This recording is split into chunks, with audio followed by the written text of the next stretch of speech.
অসুস্থতা একজন মানুষের জীবনে চলার পথে সৃষ্টি করে বাধা। নিজের শারীরিক বা মানসিক অবস্থা বিবেচনায় সম্পূর্ণ সুস্থ থাকতে অনেকেই জানেন না তার কি করা উচিত। তাই স্বাস্থ্য বিষয়ক নানা সমস্যায় পরামর্শ এবং সমাধানের পথ বাতলে দিতেই আমাদের সাপ্তাহিক আয়োজন হেলথ কেয়ার ডায়াগনস্টিক সেন্টার নিবেদিত স্বাস্থ্য কথা। প্রতি শুক্রবার এই অনুষ্ঠানে থাকে স্বাস্থ্য বিষয়ক নানা আলোচনা। স্টুডিওতে থাকেন একজন বিশেষজ্ঞ চিকিৎসক। আমাদের সাথে আজ আছেন ইম্পালস হাসপাতালের সিনিয়র কনসালটেন্ট ও গাইনি রোগ বিশেষজ্ঞ অধ্যাপক ডাক্তার নিয়াজটি পারভীন। আমাদের আজকের আলোচনার বিষয় গর্ভকালীন জটিলতায় করণীয়। দর্শক, আপনাদেরও সুযোগ রয়েছে স্ক্রিনে দেখানো নম্বরে ফোন করে চিকিৎসকের পরামর্শ নেবার। আপনাকে স্বাগত জানাচ্ছি আমাদের আজকের অনুষ্ঠানে। গর্ভকালীন সময়ে যেসব জটিলতা দেখা যায় সব বিষয় নিয়েই আমরা আলোচনা করতে চাই এবং সমাধানের বিষয়ে জানতে চাই। শুরুতেই একটু জানতে চাই যে একদম শুরু থেকে যখন একজন নারী গর্ভবতী হলো, প্রেগনেন্ট হলো, সেই সময় থেকে আসলে কি ধরনের সমস্যা হতে পারে তার? ধন্যবাদ, সবাইকে স্বাগতম। তো যেটা জানাচ্ছি, যদিও গর্ভকালীন অবস্থা একটি খুবই ন্যাচারাল বা ফিজিওলজিক্যাল কন্ডিশন, কিন্তু তারপরেও দেখা যায় অনেক সময় এই গর্ভকালীন অবস্থায় বিভিন্ন মায়েরা বিভিন্ন জটিলতার মধ্য দিয়ে যায়। তো এর জন্যই কিন্তু প্রয়োজন পুরো প্রেগনেন্সি জুড়ে একটি অ্যান্টিনেটাল চেক আপ বা গর্ভকালীন পরিচর্যা। তো সাধারণত আমাদের কাছে মায়েরা যখন আসে দেখা যায় যে নর্মাল উপসর্গ ছাড়াও অনেক সময় দেখা যায় যে কোনো মায়ের হয়তো প্রেগনেন্সির প্রথম দিকে একটু ব্লিডিং হচ্ছে বা এই ব্লিডিংটা শেষের দিকেও হতে পারে। তো প্রথম দিকে যে ব্লিডিংটা হয় সেটা অনেক সময় মিসক্যারেজের জন্য হতে পারে, যেটা হয়তো আলটিমেটলি হয়তো মিসক্যারেজ হয়ে যাবে বা থ্রেটেন মিসক্যারেজ হয়। আর শেষের দিকে আবার অনেক সময় দেখা যায় যে গর্ভফুলটা যদি নিচে থাকে তখন দেখা যায় যে অনেক সময় এই ব্লিডিংটা হতে পারে, যেটা আমরা মেডিকেল টার্মে প্লাসেন্টা প্রিভিয়া বলে থাকি। আর আরও কিছু মায়েরা আছে, যেমন তাদের যদি কিছু কোমরবিডিটিস থাকে, যেমন হয়তো আগে থেকে তাদের কোনো ক্রনিক কন্ডিশন ছিল, যেমন তাদের হাইপারটেনশন ছিল বা ডায়াবেটিস আছে বা রক্তশূন্যতা আছে বা বিভিন্ন মেডিকেল কন্ডিশন, থাইরয়েড, এপিলেপসি এই ধরনের আছে, এগুলো কিন্তু ঝুঁকিপূর্ণ গর্ভাবস্থা। এবং এই সমস্যাগুলো কিন্তু যদি থাকে তাহলে কিন্তু তাকে খুব স্পেশালি একজন অবস্টেটিশিয়ান এবং সাথে একটা মেডিকেল স্পেশালিস্টের সাথে রেগুলার চেক আপে থাকতে হয়। আচ্ছা, মিসক্যারেজের বিষয় একটু আসতে চাই। এটা যেহেতু শুরুর দিকেই হয়, এটা আসলে কেন হয় এবং এটা সচেতনতা কি হতে পারে? আচ্ছা, মিসক্যারেজ যেটা বলেছি, একটু ব্লিডিং হয়। অনেক সময় দেখা যায় যে ইমপ্ল্যান্টেশনের জন্য একটু ব্লিডিং হতে পারে। তো এই ব্লিডিংটা একটু হলে আমরা সাধারণত তাদেরকে বলে থাকি যে তাদেরকে রেস্টে থাকতে। অনেক সময় আমরা একটা হরমোনাল সাপোর্ট দিয়ে থাকি। তো ম্যাক্সিমাম ক্ষেত্রে দেখা যায় যে প্রেগনেন্সিটা খুব ইজিলি কন্টিনিউ করে, কিন্তু অনেক ক্ষেত্রে দেখা যায় যে এই একটু ব্লিডিং থেকে হয়তো ব্লিডিংটা বেড়ে হয়তো এটা টোটালি মিসক্যারেজ হয়ে যায়। তো এটা অনেক সময় সিঙ্গেল হয়ে থাকে, কিন্তু অনেকের ক্ষেত্রে দেখা যায় যাদের নাকি বিভিন্ন ধরনের মেডিকেল কন্ডিশন বা অন্য ইমিউনোলজিক্যাল বিভিন্ন কন্ডিশন আছে, তাদের ক্ষেত্রে দেখা যায় অনেক সময় রিপিটেডলি মিসক্যারেজ হয়। হ্যাঁ, আমি সেটাই বলতে চাচ্ছিলাম। হ্যাঁ, এই যে বারবার যেটা হয় রিপিটেডলি এরকম 3বার 4বার মিসক্যারেজ হলে এটা কিন্তু পেশেন্টের জন্য খুবই একটা খুব ডিপ্রেসিভ এবং খুবই টেনশনের ব্যাপার হয়। তো তখন কিন্তু আমাদের সব কিছু থরো ইনভেস্টিগেশন করে দেখতে হয় যে এই মিসক্যারেজের পেছনে তার কী কারণ আছে। আমাদের কিছু ব্লাড টেস্ট করে আল্ট্রাসাউন্ড করে দেখে নিতে হয় এবং সেই রেসপেক্টিভ কজ ওয়াইজ তাদেরকে ট্রিটমেন্ট সেটা দিতে হয়। অনেক ধরনের কারণই তো এটা হতে পারে। সেই ক্ষেত্রে আমি একটু আসতে চাই যে এই সময় ব্লাড প্রেশার, ডায়াবেটিস এছাড়া গর্ভকালীন সময় মাদের হয়, তো সেই সময় আসলে এসব আসলে নিয়ন্ত্রণে কিভাবে রাখবে?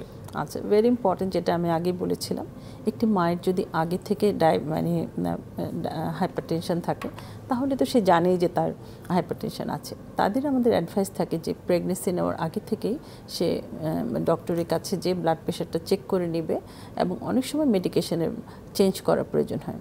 কিন্তু আরেকটা কন্ডিশন আছে যেটা হয়তো প্রেগনেন্সিতেই প্রথমবার হাই প্রেশার হয়েছে।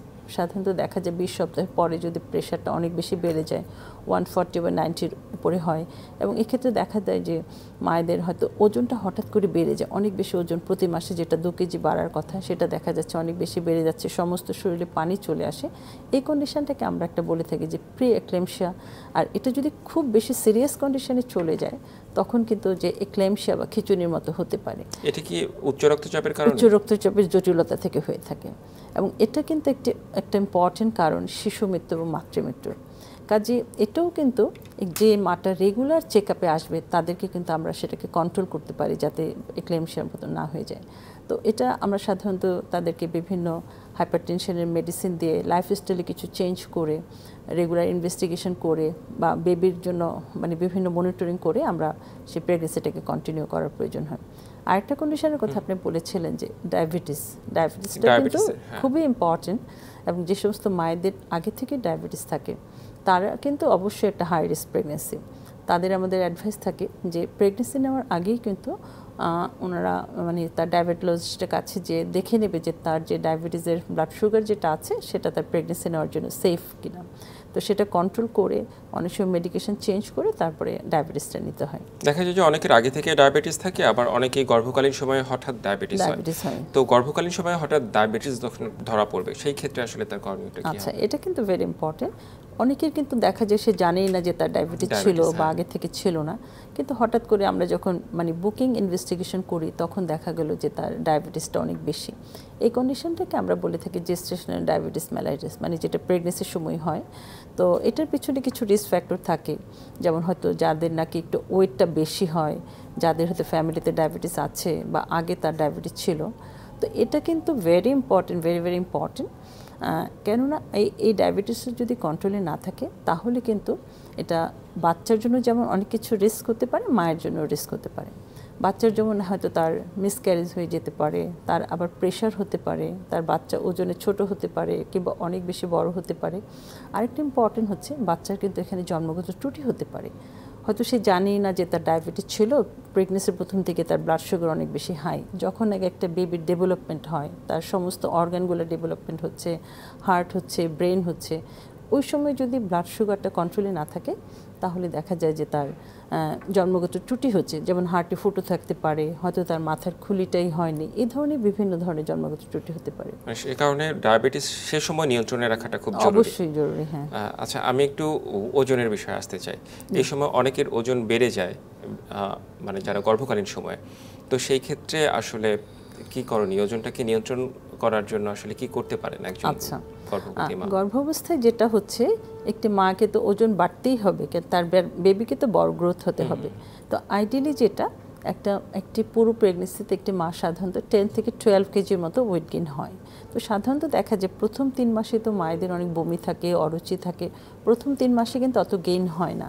3 মাসে পরে থেকে সেকেন্ড হাফে কিন্তু দেখা যায় প্রতি মাসে 2 কেজির মতো প্রায় অ্যাভারেজে ওয়েট গেইন হয়। কিন্তু একটা মায়ের যদি ওয়েট অনেক বেশি বেড়ে যায়, দেখা গেল যে প্রতি মাসে 3 কেজি, 4 কেজি, 5 কেজি বেড়ে গিয়েছে, শরীরে অনেক পানি চলে আসছে, এটা কিন্তু তাকে ইন্ডিকেট করে যে আইদার সে, যেটা আমরা ডায়াবেটিস নিয়ে কথা বলছিলাম, হয়তো তার ডায়াবেটিসের দিকে যাচ্ছে, অথবা ওই যে প্রি এক্লেমশিয়া, যেটা হাইপারটেনসিভ ডিসঅর্ডারের যে কমপ্লিকেশন, ওটার দিকে যাচ্ছে। কাজে এই দুটো কিন্তু খুব বেশি আমাদের মানে দেখা যায় যে যাদের ওজনটা বেড়ে যায়। তো আমাদের অ্যাডভাইস থাকে তাকে খাওয়া দাওয়াটা, লাইফস্টাইলটা, তাকে সুষম খাবার খেতে হবে, মানে যাতে ওজনটা অত বেশি বেড়ে না যায়। এবং তাকে প্রেগনেন্সি পিরিয়ডে কিন্তু এটা একটা, আমি আগেই বলেছি, প্রেগনেন্সির একটা ফিজিওলজিক্যাল অবস্থা। সারাক্ষণ শুয়ে বসে থাকার কিন্তু কিছু নেই যে সে কোনো কিছু কাজকর্ম করবে না, বাসায় সারাদিন শুয়ে থাকবে, বেড রেস্টে থাকবে। সে যদি একটু অ্যাক্টিভ থাকে, তার সাংসারিক কাজগুলো করে, নিজের যত্নটা নিজে নেয়, তাহলে কিন্তু সে একটু অ্যাক্টিভও থাকা হয়। প্লাস আমরা বলে থাকি যে পুরো প্রেগনেন্সিতে সে অন্তত মানে প্রতিদিন হাফ অ্যান আওয়ার করে একটু এক্সারসাইজ, ইয়োগা অথবা নিজে সিম্পল হাঁটাও যদি হয়, তাহলে কিন্তু তার ওজনটা যেটা অতিরিক্ত বেড়ে যে কমপ্লিকেশনগুলো হয় সেগুলো কিন্তু হয় না।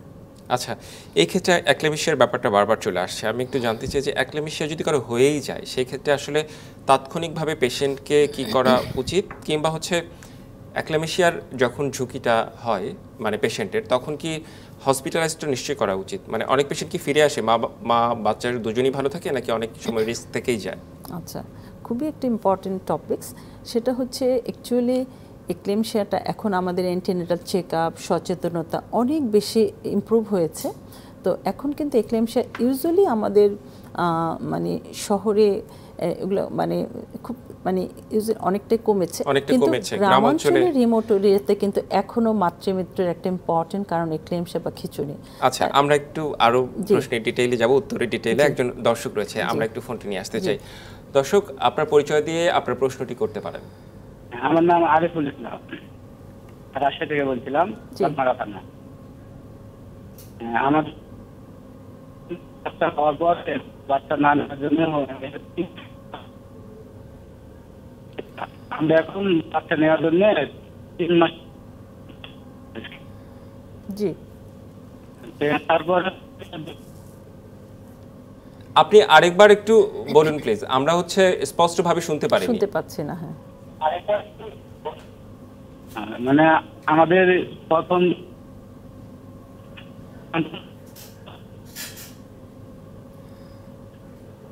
আচ্ছা, আমি যতটুকু শুনতে পেরেছি উনি বাচ্চা নেওয়ার জন্য ট্রাই করছেন বা বাচ্চা হচ্ছে না।